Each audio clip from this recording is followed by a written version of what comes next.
können ja keine Menschen gemacht Aber wie haben. tief stecken die in der Erde drin? 2 Meter. 2 Meter? Was? Digga, dann sind die ja fast genauso viel in der Erde, wie die draußen sind. Was ich auch nicht Je checke. nachdem, wie sicher hier ChatGPT gerade für eine Quelle ist. Ne? Ja, okay, check. Aber was ich auch nicht checke, ist, dass diese Steine oben sind, die irgendwie zusammengeschraubt oder so. Kannst du das mal fragen?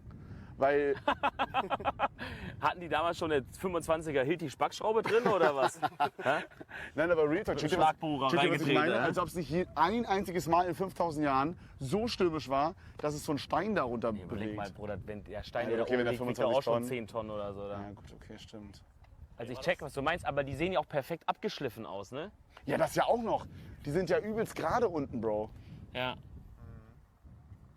Die hatten ja jetzt auch nicht vor 5000 Jahren irgendwie Bauhaus und sind da Ja, hingegangen. ich muss da in eine Doku reingehen.